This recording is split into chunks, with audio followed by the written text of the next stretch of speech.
sida uu tusaya jaantuska koowaad ee ku talagalka miisaaniyadda 2019 oo dhan 340 milyan 6,940 waxaa ka muuqda waxoogaa korora kaasoo muxuu ahaa 340 milyan marka loo eego miisaaniyaddii 18 dabcan hase ahaatee waxaa kale oo muuqata miisaaniyadda inay si weyn ugu kooban tahay weli adeega iyo xagga difaaca maxaa yeelay dal dhismaya oo moogtay had iyo jeer muxuu ahaa xagga adeega dowladnimo iyo difaaca xooga saaraya wey taasoo markaasi muxuu ahaayey 245 milyan 971 ay markaasi loo qoondeeyo ka boqolkiiba 12 ka muxuu ahaayey miisaaniyadda arrimaha bulshada oo muxuu ahaayey iyaguna 23 milyan 119 ka una dhigantaa boqolkiiba 6.8 halka haraaga oo dhan muxuu ahaa 46 milyan 766,501 loogu talagalay mashaariicda horumarineed oo u dhiganta boqolkiiba 13.7 qoondada miisaaniyadda 19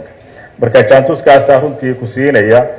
sida markaa weli miisaaniyaadkeenu ay muxuu ahaa runtii dhinaca dhismaha dowladnimo iyo difaaca ay markaasi ay ugu xidhan tahay dabcan doorkan xagga deeqaha waxaad moodaa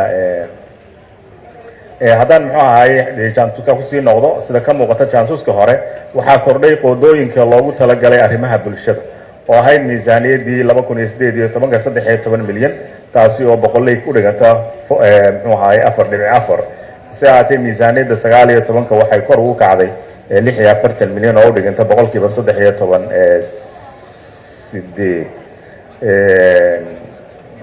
waxaan u malaynayaa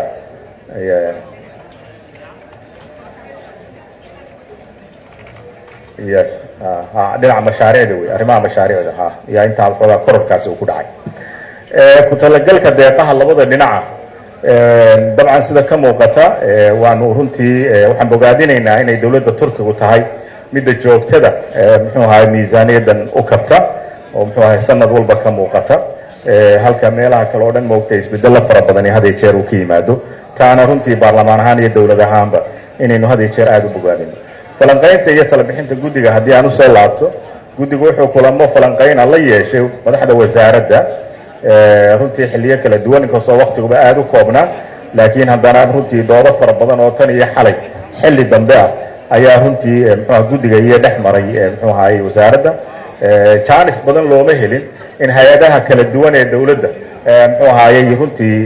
lala fadhiisto hadday cabashooyin jiraan iyo talabixinba intaba waqtigoo muxuu ahaay cidhiiriya darteed dakhliga miisaaniyaddu wuxuu ka kooban yahay cashuurta iyo khidmadaha kala duwan ee sharcigu jideeyey kaalmooyinka ama deeqaha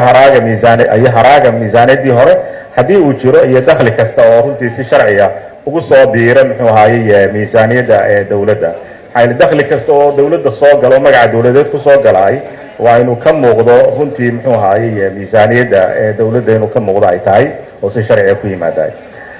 marka guddigu markii uu eegay saadaasha dakhliga gudaha miisaaniyadda muxuu ahaayey 2019 waxay noqonaysaa saadaashaasi 198 milyan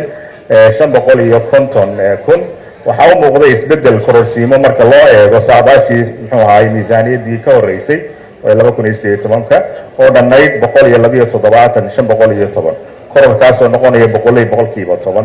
marka la eego saadaasha deeqaha labada dhinac ee miisaaniyadda waxaa ka muuqata inay muxuu ahaa dowladda turkigu keliya tahay oo 30 milyan oo sanadlaha had iyo jeer ku talagalkiisu uu yahay taasoo muxuu ahaa hoos u dhaca runtii uu ka muuqdo marka loo eego 2018 oo dhannayd 43.5 milyan hoos u dhacaas oo boqolkiiba 31 ka noqonaya muxuu ahaayey miisaaniyadda sidoo kale marka la eego daraska deeqaha dhinacyada badan ee miisaaniyadda oo ah 120 milyan ayaa samaysay koror ballaaran marka loo eego saadaashii miisaaniyaddii sanadkii 2018 oo ahaa 81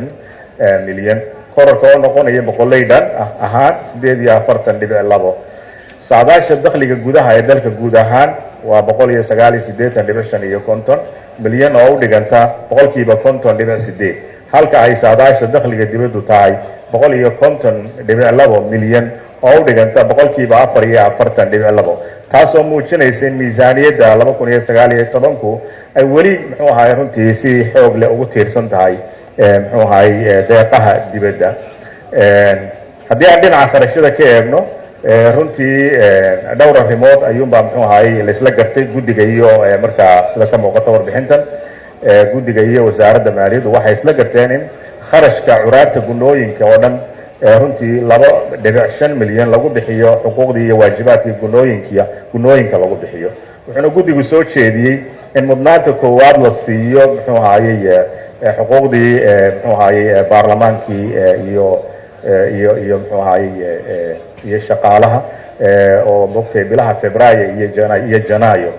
runtii muxuu ahaayey laga bilaabo kadibna ku celiska dambe muxuu ahaayey wixii hadhaaya aad la isla sii jaan qaado. guddigu iyo wasaaraddu waxay isla garteen in wasaaradda gaashaandhigu ay dhammaystirto diiwaangelinta ciidamada qalabka sida ugu dambeyn 31 Maarso 2019 in wasaaradda maaliyaddu warbixin bileed ka siiso guddiga maaliyadda laga bilaabo bisha Janaayo howlaha diiwaangelinta ciidamada qalabka sida ay si hadda heerka u marayso in guddiga iyo wasaaraddu maaliyaddu qiimeyn ku sameeyaan howlaha diiwaangelinta muxuu ahaa ciidamada 10 bisha Abriil 2019 in laga bilaabo 1 Luulyo 2019 gunno macnaha mishaarka loo kordhiyo muxuu ahaayey ciidamada oo khaasatan kuwan darajada ku qaadan oo dhowr jeer lagu soo celceliyay qaraaraadkii baarlamaankana ka mid ahaa in muddo aaba kusoo noqnoqonayay in muxuu ahaa la siiyo $50 laga bilaabo bisha 7aad kadib markii qiimeyn dhaba lagu sameeyo bisha muxuu ahaayey Maaris dhamaadkeeda bisha Abriil. guddigu wuxuu adkeynayaa in dhammaan lacagaha mas-uulka raasamaalka ah ee ku jira miisaaniyadda waa mashaariicdaasi ay maraan muxuu ahaayey habraaca nidaamka ee sharciga ee uu tilmaamayo sharciga iibka qaranka. dabcan miisaaniyadda aad haysataan buugga aad haysataan intii ka dambeysay waxaa la sameeyey waxoogaa isbedelo ayaa moogtahay la sameeyey oo qeexayo tableka ama jaantuska hoos ku qoran ee mugta ku lifaaqan kaasoo muxuu ahaayey ay ku jiraan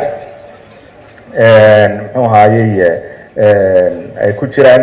mashaariic iyada lafteedu soo korodhay waa 3 mashruuc subtab la yiraahdo waxaa ku soo kordhay dhanka dakhliga kharash dhan muxuu ahaay 357,500 mashruucaasi waxaa ku soo kordhay oo lagu soo daray miisaaniyadda qadarka dakhliga ah ee kharashaadka ku kordhaya oo ah 1,600,000 oo kun mashruuca lagu kabayo wasaaradda waxbarashadana qadarkiisu wuxuu dhan yahay 2,175,000 eber 35 marka mashaariicdaas way muxuu ahaa intii ka dambeysay miisaaniyadda qoraalkeedii hore la idin soo gudbiyey ayay muxuu ahaayey soo korodhay.